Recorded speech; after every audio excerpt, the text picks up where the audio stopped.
Psychosocial crisis resolution continued. Okay, so biopsychosocial factors that may have facilitated the resolution of the psychosocial crisis for my interviewee were, I put good overall physical and mental health. My interview said that she did not have any ailments. She did not get sick often growing up, still doesn't get sick that often. She had no history of family mental illness. She does not smoke cigarettes or abuse prescription drugs or any other type of drugs. She felt supported at work. She's close with her biological sister. They're only 18 months apart. She said they grew up as twins. She came from a stable home. She lived in a stable home at this age of early adulthood. And her work environment was stable as well. She had solid relationships with family members and friends, and she also had a strong community presence in her life. Also, she went to a predominantly African American college. These are all things that allow my interviewee to navigate and resolve her psychosocial crisis. Factors that inhibited the resolution of the psychosocial crisis was being far away from her mother, her father, her sister. Also, seeing racism and discrimination up close. She had seen it before, but like I said, she said that when she got to Alabama, that was the first time she ever saw a KKK rally. Oppression. My interviewee has seen a lot of oppression, and I do believe that it definitely has shaped her life. She said that she was born during the Great Depression. She even, to quote her, she said that she was a Great Depression baby. And then beyond that, later on in life, during her early adulthood, she went to live in Alabama. So a lot of these experiences during both of those times have shaped her life. It may have contributed to, well, at least being a part of the Great Depression could have contributed to her goal of becoming a social worker. Also, when she started her first position, the agency she worked at, she said, was highly staffed by African Americans, and she felt comfortable and she was able to strive. She said if that was not the case, she does not believe that she would have been able to even been hired back at that time in Alabama.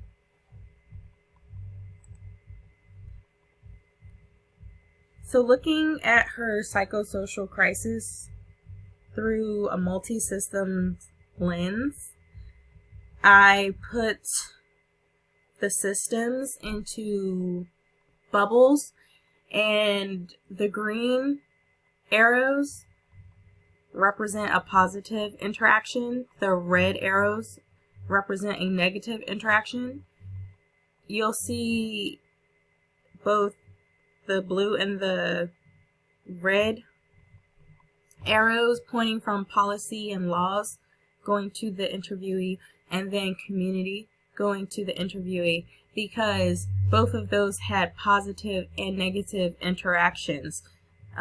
Positive being that there were the Voters' Rights Act of 1965, which was instated while she was down in Alabama.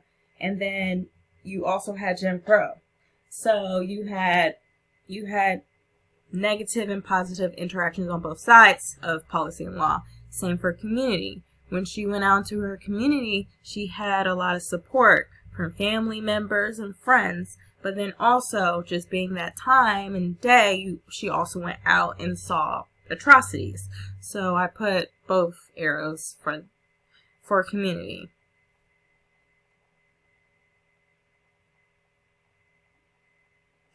Strengths perspective. So I chose the strengths perspective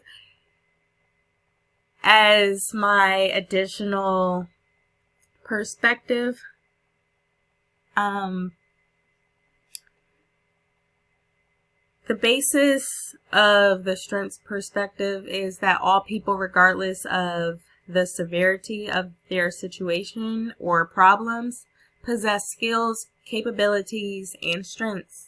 Additionally, this perspective asserts that people are experts on their situations and problems, which means they are naturally well positioned to develop solutions to those problems. So, when I look at my interviewee's young adult life, there are many strengths that I can say definitely attributed to her resolution of her psychosocial crisis. Those strengths would be the skills that she obtained from social work that helped her to assess situations. So if she's graduating with her degree in social work, a lot of the information and material that she learned during class, she also used in life when she graduated, which helped her to have better coping skills and better communication skills and know how to connect with people. Then you have goals. Goals are a driver in people's lives. I believe they were a driver in her life. Her ability to interact with her peers, something that she learned in college and was able to then use going forward after college.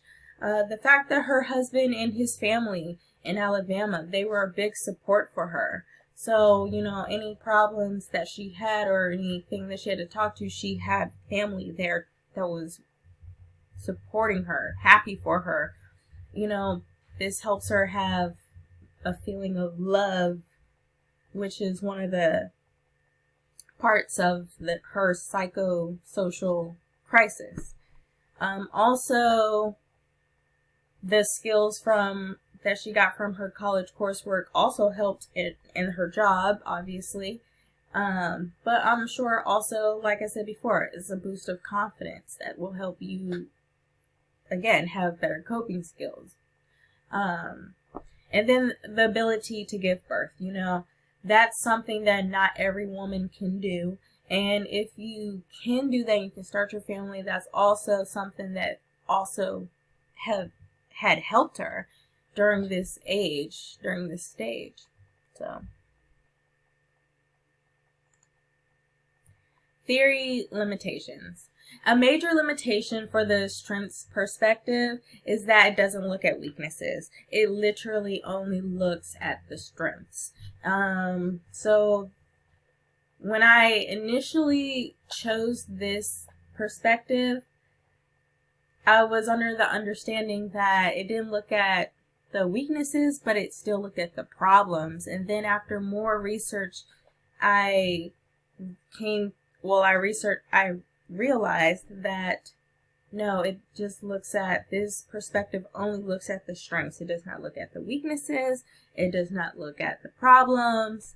And it's hard to predict an outcome if you only know the strength, but you don't know the weakness, because the weakness can affect the strength.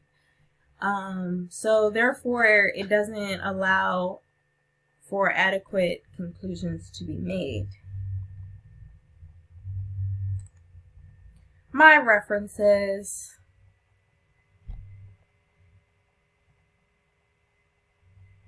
Thank you for watching.